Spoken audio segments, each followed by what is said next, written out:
ओम श्रीमन्नारायणाय नमः। नारायण नमस्कृत्य नर चैव नरोत्तमम् देवी सरस्वती व्याप्तम ततो जयमुदीरयेत्। श्री विष्णु पुराण प्रथम अंश 21वां अध्याय। कश्यप जी की अन्य स्त्रियों के वंश एवं मरुद्गण की उत्पत्ति का वर्णन। श्री प्राशर जी बोले, संहराद के पुत्र आयुष्मान शिवी और बाष्कल थे तथा प्रहलाद के पुत्र विरोचन थे और विरोचन से बलि का जन्म हुआ। एक हे महामुने, बलि के 100 पुत्र थे जिनमें बाणासुर सबसे बड़ा था। हिरण्याक्ष के पुत्र उत्कुर, शकुनी, भूतसंतापन, महानाभ, महाबाहु तथा कालनाभ आदि सभी महाबलवान थे। 2-3 धनु के पुत्र द्विमुर्धा, शंबर, अयोमुख, शंकुशिरा, कपिल, शंकर, एक चक्र, महाबाहु, तारक, महाबल, स्वरभानु, वृषभवा, महाबली, पुलोम और परम पराक्रमी विप्रचिति थे। ये सब धनु के पुत्र विख्यात है। 4-6 स्वरभानु की कन्या प्रभा थी तथा शर्मिष्ठा, उपदानी और हयशिरा। ये वृषभवा की परम सुंदरी कन्याएं विख्यात है। 7 वैश्वानर की पुलोमा और कालका 2 पुत्रियां थीं। हे महाभाग, वे दोनों कन्याएं मरीचिनंदन कश्यप जी की भार्या हुई। 8 उनके पुत्र 7,000 दानव श्रेष्ठ हुए। मरीचिनंदन कश्यप जी के वे सभी पुत्र पौलोम और कालकेय कहलाए। 9 इनके सिवा विप्रचित्ति के सिन्हिका के गर्भ से और भी बहुत से महाबलवान, भयंकर और अतिक्रूर पुत्र उत्पन्न हुए। 10 वे व्यंश, शल्य, बलवान नभ, महाबली वातापी, नमुची, इलवल, खसरिम, अंधक, नरक, कालनाभ, महावीर, स्वरभानु और महादैत्य वक्त्र योधी थे। 11-12 ये सब दानवश्रेष्ठ धनु के वंश को बढ़ाने वाले थे। इनके और भी सैकड़ों हजारों पुत्र पौत्रादि हुए। 13 महान तपस्या द्वारा आत्मज्ञान संपन्न दैत्यवर प्रहलाद जी के कुल में निवातकवच नामक दैत्य उत्पन्न हुए। 14 कश्यप जी की स्त्री ताम्रा की शुकी, शेनी, भासी, सुग्रीवी, शुचि और बृहद्रिका, ये 6 अति प्रभावशालिनी कन्याएं कही जाती है।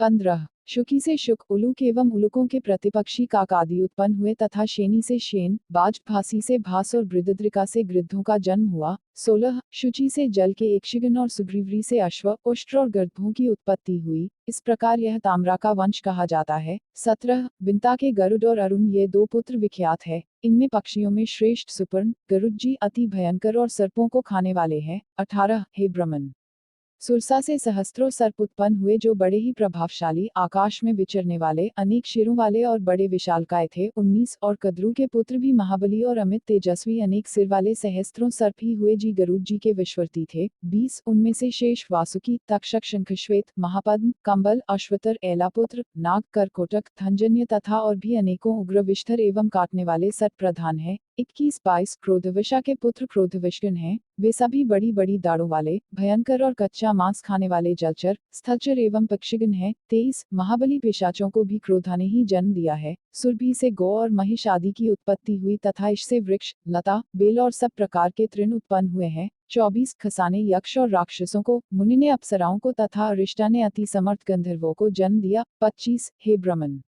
यह खारोचेश मनवंतर की सृष्टि का वर्णन कहा जाता है। 27 वैवस्वत मनवंतर के आरंभ में महान वारुण यज्ञ हुआ, उसमें ब्रह्मा जी होता थे। अब मैं उनकी प्रजा का वर्णन करता हूँ। 28 हे साधु श्रेष्ठ, पूर्व मनवंतर में जो सप्तर्षिगण स्वयं ब्रह्मा जी के मानसपुत्र रूप से उत्पन्न हुए थे, उन्हीं को ब्रह्मा जी ने इस कल्प में गंधर्व, नाग, देव और दानवादी के पितृ रूप से निश्चित किया। 29 पुत्रों के नष्ट हो जाने पर दिति ने कश्यप जी को प्रसन्न किया। उसकी सम्यक आराधना से संतुष्ट हो तपस्वियों में श्रेष्ठ कश्यप जी ने उसे वर देकर प्रसन्न किया। उस समय उसने इंद्र के वध करने में समर्थ एक अति तेजस्वी पुत्र का वर मांगा। 30-31 मुनिश्रेष्ठ कश्यप जी ने अपनी भार्या दिति को वह वर दिया और उस अति उग्र वर को देते हुए वे उससे बोले। 32 यदि तुम भगवान के ध्यान में तत्पर रहकर अपना गर्भ शौच, हे सुंदरी गर्भिणी स्त्री को चाहिए कि सांकाल में भोजन न करें, वृक्षों के नीचे न जाए और न वहां ठहरे ही तथा लोगों के साथ कलह और अंगड़ाई लेना छोड़ दे, कभी केश खुला न रखे और न अपवित्र ही रहे, और संयम पूर्वक 100 वर्ष तक धारण कर सकोगी तो तुम्हारा पुत्र इंद्र को मारने वाला होगा। 33 ऐसा कहकर मुनि कश्यप जी ने उस देवी से संगमन किया और उसने बड़े शौचपूर्वक रहते हुए वह गर्भ धारण किया। 34